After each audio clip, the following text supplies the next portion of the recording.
Well, my next guest is a pretty special guy, Mr. Stephen Shapiro, author of 24/7 Innovation, Personality Poker, Best Practices Are Stupid, Invisible Solutions. We could go on, but then the whole show would just be a list of his book titles. So, Steve, welcome to the show. Always great to be here. Always great to see you. So let's start talking about your empire.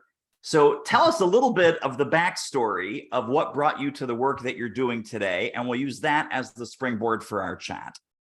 Sure. Okay. So let's go back a ways, if you don't mind. How, people always ask, what's your why? Why do you do what you do? And so back in the early to mid 90s, so going back a few years, I was actively involved in a practice at Accenture called business process reengineering. And basically what it was all around is, how do we optimize a company's processes? And so I'd travel around the world, I'd help companies become more efficient. And then one day I realized that when companies optimized their processes, they downsized their workforce. People were losing jobs, literally tens of thousands of people were losing jobs. And I woke up one day and I just said, can't do it. Don't want to do it. This is not what I want to be known for. You were that George Clooney guy. You were George Clooney. And up in the air, but at least I didn't have to look somebody in the face and say, you're fired. I was the person behind the scene, which is in some respects, maybe even worse. Yeah. So I just knew that was not who I was going to be. Took a leave of absence. And I realized I liked helping companies, but I didn't want them to shrink. I wanted them to grow. And so back in the mid 90s, when innovation was barely discussed, we launched a 20,000 person practice around innovation at Accenture. Stayed there for another 5 years, wrote my first book, 24/7 Innovation, 2001. And then for the past 20 years, I've been writing a bunch of other books, helping companies out, doing speeches, workshops, and all that other fun stuff. Amazing. So today, I mean, the business is very different, obviously, than when you started it back in the day. Technology has evolved, innovation has evolved, your thinking around innovation has evolved. Tell us about what are the different revenue streams, what are the different things that you offer your clients and audiences. Break that down for us. Sure. So most of my business in the past has always been around speeches. That was why I left Accenture, is there was a guy, Dr. Michael Hammer. He was at the time the best-selling business author, the father of business process reengineering. And I saw what he was doing and said, that's cool. I mean, he was traveling around the world and giving speeches, writing books. And I thought that's what I wanted to do. So basically that's what I did. And then there was a point several years ago where I realized just giving speeches, I mean, although it's financially a nice thing and it accounted for a good portion of my revenue, wasn't fulfilling enough because I really couldn't see the impact of my work. And so I started adding new services, deeper relationships. And I've really tried to move it so that, yes, I still do speeches, but hopefully the speech leads to some level of deeper impact. And I would say right now, my revenue is probably less than 50% keynotes, with the balance being those deeper relationships with clients. For sure. Well, let's start talking about invisible solutions, because I love, as you know, I love the book. I love the format of the book. I love the content of the book. I love the lenses that are in the book. But I want to start off, especially as it relates to sales. Your first chapter title is Spot On for Innovation. And I think it's also spot on for sales.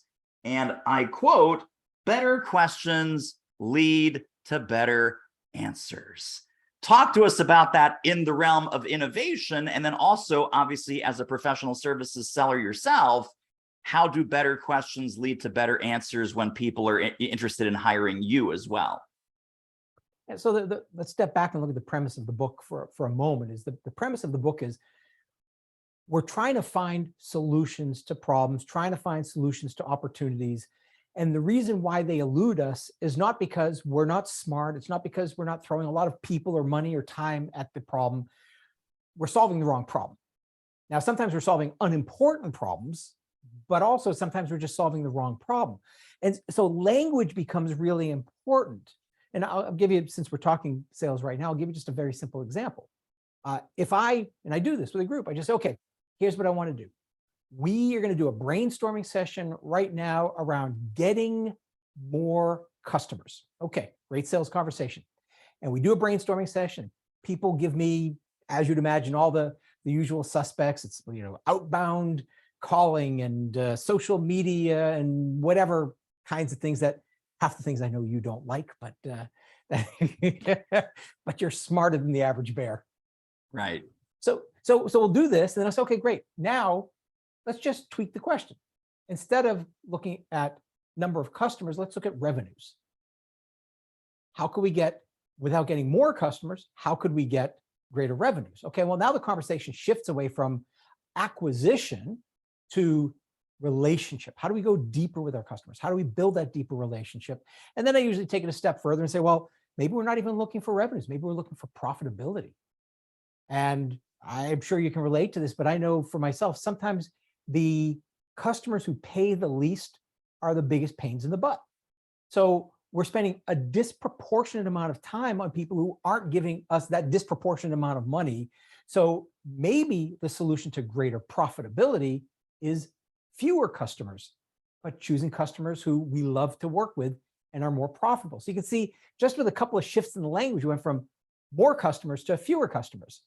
How does that happen? Well, that's just, to me, it's all about the language and the questions and the way we think about the problems. Now, the book is built on this framework that you call lenses. And there are a whole bunch of them, and they're in 4 or 5 big categories. Talk about what a lens is, how you came up with that idea, and then maybe just give us some of your favorite examples. Sure. So there are 25 lenses. I always have my little cheat sheet right here. This is a laminated one, so it does a little reflecting of the light. But I take this into every meeting. It's sort of like a pilot with their checklist. You could fly 10,000 hours. You're still going to use your checklist. And the lenses are, well, one of the things that happens is anytime we're having a sales conversation, anytime we're innovating, is we make a lot of assumptions. And those assumptions are ingrained in a way that we can't see them. So the purpose of the lens is to surface assumptions, to question assumptions, or to have you look at the problem from a different angle. So there's a handful of lenses that there's 25 of them in 5 different categories, but there's about a half dozen that I use all the time. So for example, the variations lens, which is lens number 24. When we're trying to solve a problem, quite often we assume there's a one-size-fits-all solution. The reality is there's never a one-size-fits-all solution. So the variations lens says, well, how can we handle the exception, but maybe not design for the exception? Or how can we design different solutions for different customers, different approaches for different audiences? Sales strategies, we probably use different sales strategies for different audiences. So it just questions the underlying assumption of, we're going to come up with one solution, maybe not, maybe it's multiple solutions. Or the resequence lens is another one I like because it's about timing. We tend to assume that everything has to be done a particular way, either something we have to predict, we have to have all this data, so we're going to postpone a decision until we have the data, but maybe we can predict. McDonald's during peak time doesn't wait for their orders to come in. They say, okay, we're going to sell 45 Big Macs at this time. We're going to make them, put them under the heating lamp. We're predicting how many we're going to sell because that's what we need to do at this particular time. But sometimes it's better to wait or do things in parallel. So that's the general essence, is there's 25 different ways to take a problem and just look at it from a different angle so that you can see things about it that you haven't seen before. And the key is it's not to develop solutions. It is actually to develop different yet better questions. That's really the purpose of the lenses. Yeah, boy, that's a powerful distinction right there, right? Because people are like, okay, well, so Steve, what's the answer? What's the right way to go? Do we go left? Do we go right? Somebody shared this, and I wish I could attribute it, but it's really smart. They said low-level people want their questions answered. High-level people want their answers questioned. It's like, yes. Are we doing this right? Do we have assumptions? Do we have data? Do we have bias? How are we looking at this? What are other ways we can look at it? What are other ways that other people might look at this that we would never be able to see? And so the lenses are so great at having a discipline of, showing people how to kind of break this down and end up with a better question. Yeah, and I want to build on what you just said. So one of my beliefs is that expertise can be the enemy of certain types of innovation. And people are like, what? Wait, you have to have, yeah, look, you have to have expertise. I'm not saying we don't want experts. We need experts. But sometimes that expertise can get in the way. And here's why, is our expertise is based on assumptions. And those assumptions are in the past. So just because you knew your customers, just because you knew your competitors, just because you knew your industry, doesn't mean you know it today or will know it in the future. And unless you keep on checking your assumptions and keep on questioning what you know, you're going to be making bad assumptions. So if you're having a sales conversation with someone, what you were able to sell last week might not be relevant today. Maybe inflation is going to change the nature of the conversation. Certain industries, certainly. If you think about just all the different forces that are taking place right now, we need to have an understanding, not so we can have the answer, but so we can ask our customers and our prospects better questions so that we can really engage with them on a much deeper level. For sure. Well, you mentioned about pandemic, inflation, uncertainty, all of these outside conditions. And I'm curious now that I'm crossing my fingers as I say this, we're in this post-pandemic landscape. I'm curious, among your clients and audiences, what was the feeling kind of early pandemic about innovation, thinking differently, asking better questions? What was their kind of thinking and doing, and what kind of things were you asked to do in the middle? And how does that compare with things that you're asked to do now that hopefully we've got some clear runway and now folks are kind of back to business, getting serious and, really kind of doubling down on what they lost 2 years of time on? Yeah, I'm going to give you the answer to that one in 2 words. It depends. And the reason why it depends is it really depended on the client. So I had a client that makes toilet paper. Guess what? At the beginning of the pandemic, they had a different set of challenges than my hotel clients who had obvious challenges. You looked at my clients who were in the building, sanitation types of like wipes and things like that. They had a different problem than the oil industry where, a barrel of oil was about 20 cents at that point. So the challenges differ. And what ended up happening though is the pretty much for the most part, not across the board, but one of the common themes was pivot. And so what everybody was doing in the beginning of the pandemic was pivoting, changing, and trying to figure it out. And where we are right now is nobody's looking to pivot anymore. It's exhausting. If you're constantly pivoting, you're going around in circles and you're exhausting yourself. So people are getting much more purposeful about where they're going rather than just trying to spin around in circles, trying to deal with the problem of the week. So I think it was very short-term thinking in the beginning, out of necessity in some respects. Now we're getting back to the basics of what do we need to do to deal with the new set of issues? Because obviously, at the beginning of the pandemic, inflation was, they were worried about deflation. Now we've got exactly the opposite. The housing market was hot. Maybe it's not so hot right now. Everything tends to change. And so the challenges change. And you said something interesting. You said early on in this conversation that, I've been in innovation so long that I've seen it change. And the reality is I think the principles of innovation are the same. They're still the same principles. Maybe they get a little more sophisticated and they get tweaked.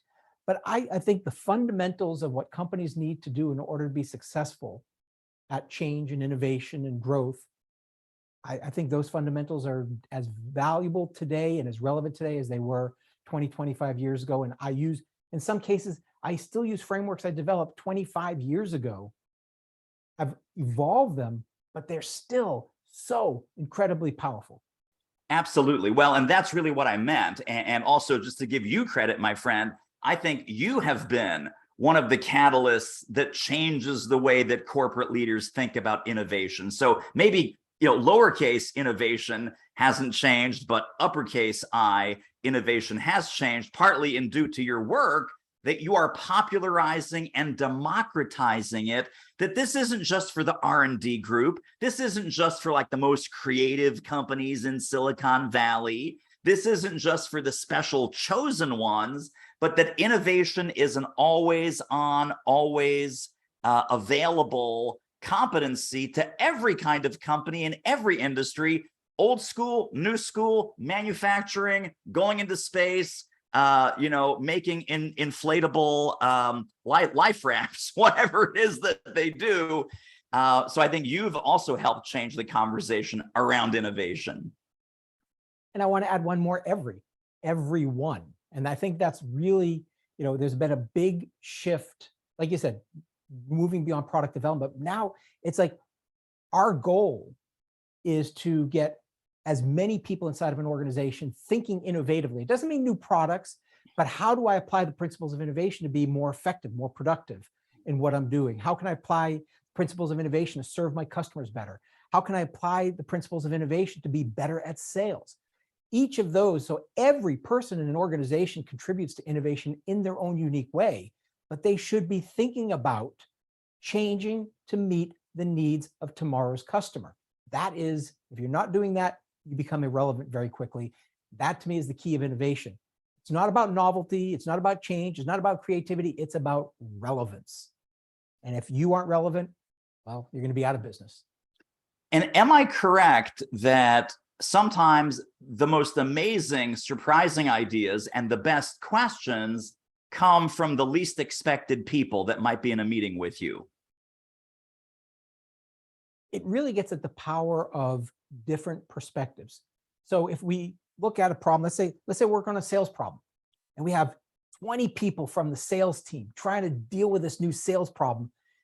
Adding the 21st salesperson is going to make no difference at all. They're going to say the same thing as the other 20 people. But if you add somebody from product development, if you add somebody from marketing, add somebody outside the industry, outside, your area of expertise, now you're going to start seeing some connections that you haven't seen before. And I love just some of the really cool innovations that come by making those connections. I'll give you just a real fast one. A client of mine in the insurance industry, basically property and casualty insurance. And one of the big complaints that people had was that when they filed the claim, it was like a black hole. They didn't ever know who their adjuster was, when the adjuster was going to show up. They never knew how much money they were going to get, when are they going to get their check, all these things. So they're sitting around and they're brainstorming, and it's all the people in the insurance industry talking to each other about the insurance industry, trying to come up with a solution for the insurance industry. Come up with some things, but nothing was really getting people excited. Late at night, somebody goes off to order food, comes back and says, I have the answer. They ordered pizza from Domino's.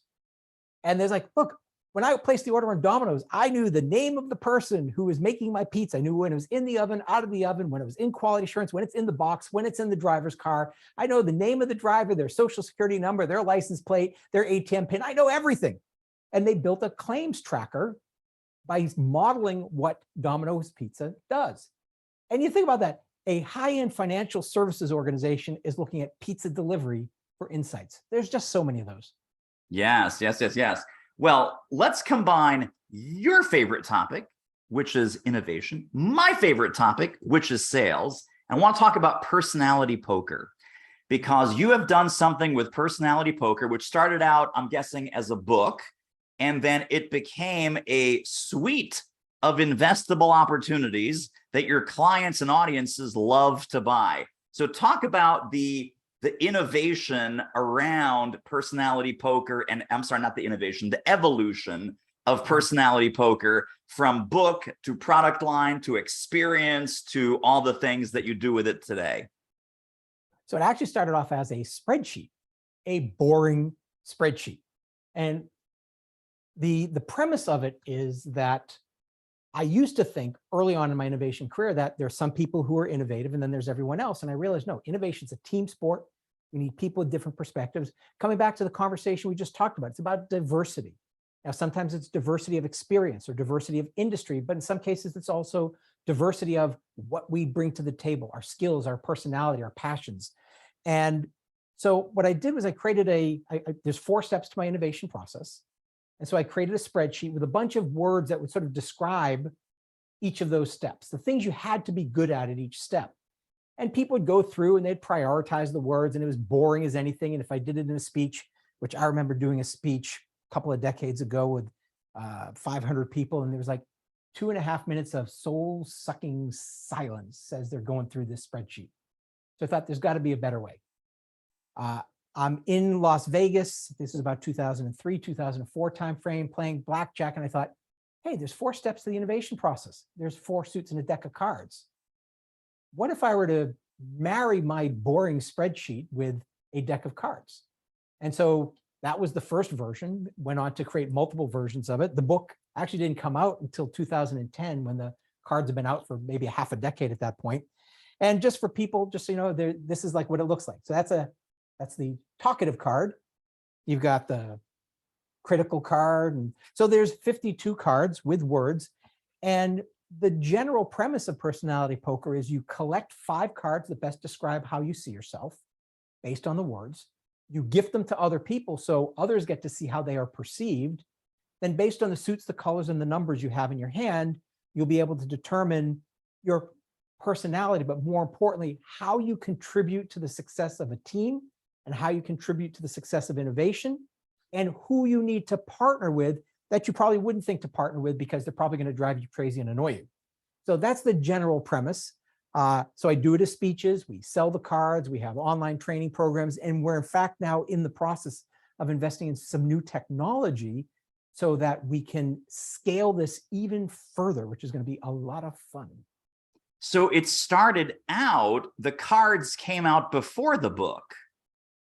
Yes, I was actually playing personality poker at an event, and some people from Penguin, the publisher, were in the audience, and they were like, we want to make this a book. And I'm like, I don't know how you make this into a book without the cards.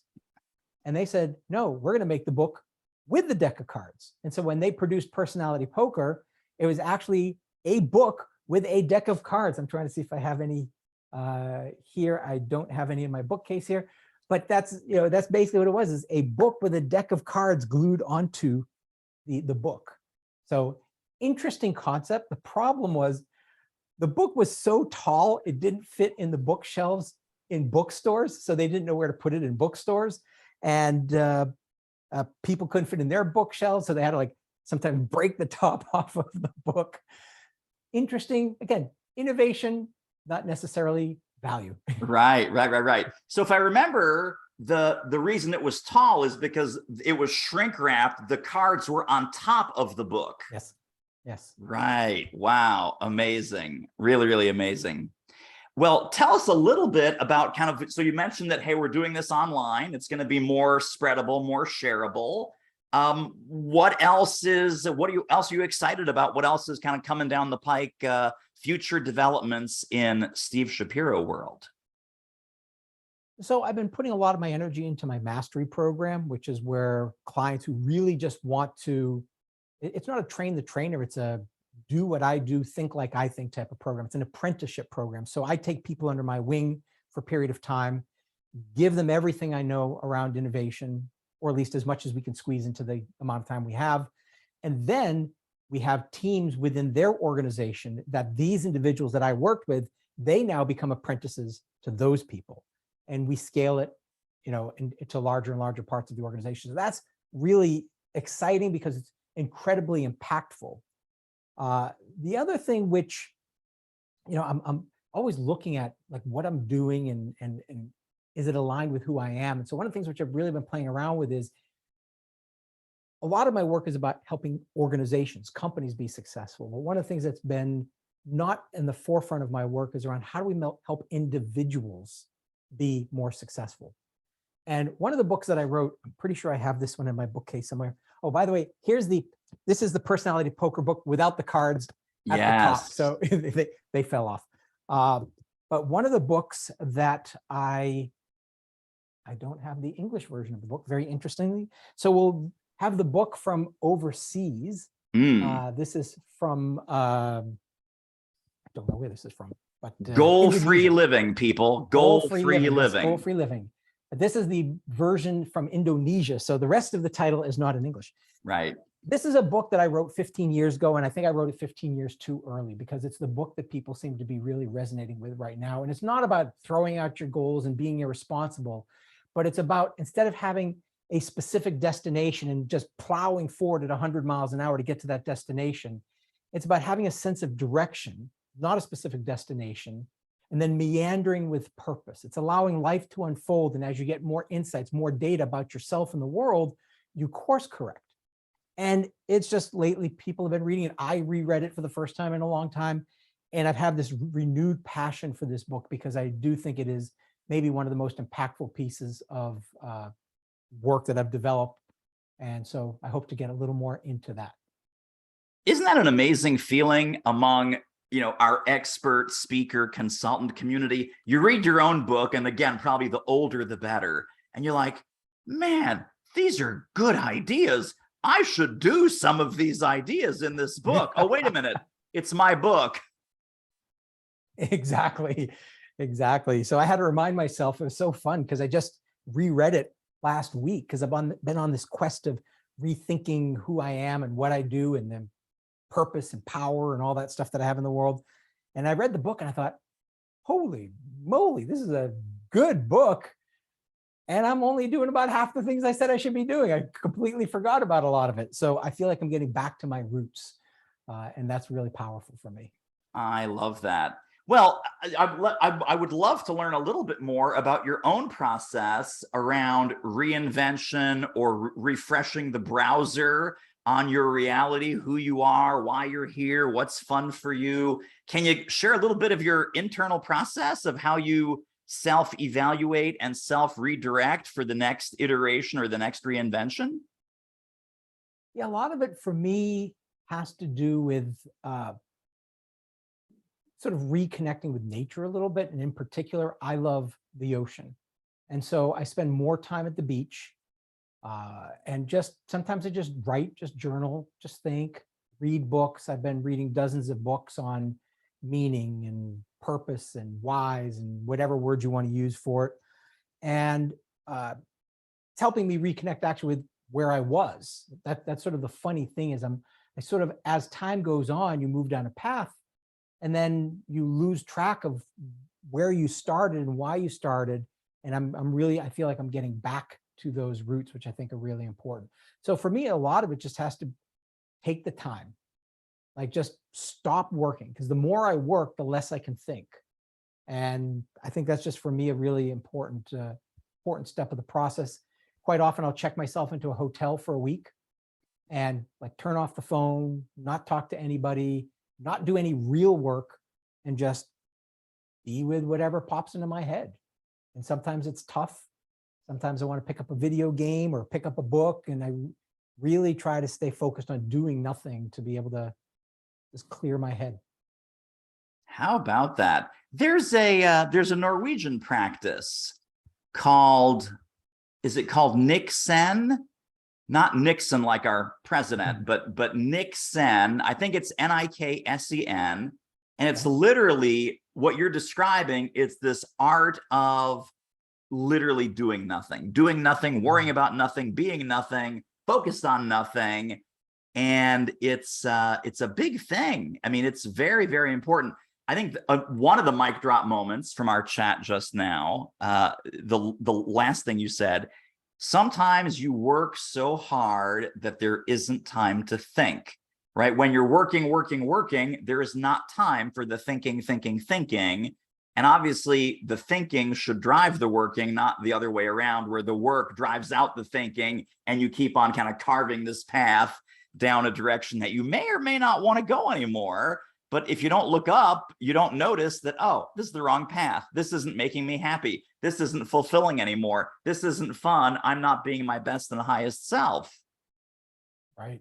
And it comes back to what we were talking about before, is to me, my form of thinking is questioning. So it's like questioning, what do I believe to be true? What don't I believe to be true? Looking at the work and really ask myself, I've always had this model that I've used. I wrote about it in Goal Free Living about 20 years ago, and I call it my passion, skills, value model. Very simple model.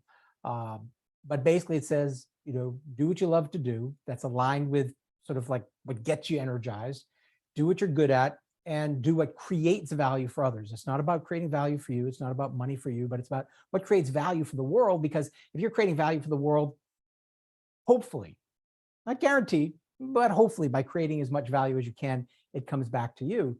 And I know there's times when I do a lot around skills and value, and I'm really good about just, okay, I've got this, it's creating a lot of value, it's creating a lot of money, I'm really good at it, but I'm like bored, or I'm not energized, or I'm dreading things.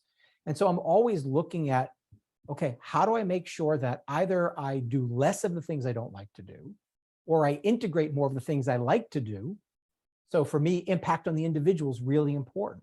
And when I look at my mastery program, which is that apprenticeship program, I realize it's all about the company making money. And I wouldn't call it fun because it's a pretty heavy duty program.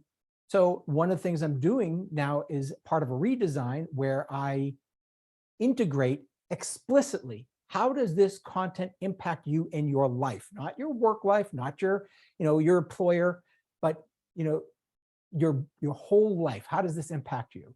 And then also adding more of the, like, I'm a magician, so I add more magic and other things to illustrate points, to have some more fun with it, make it a little lighter.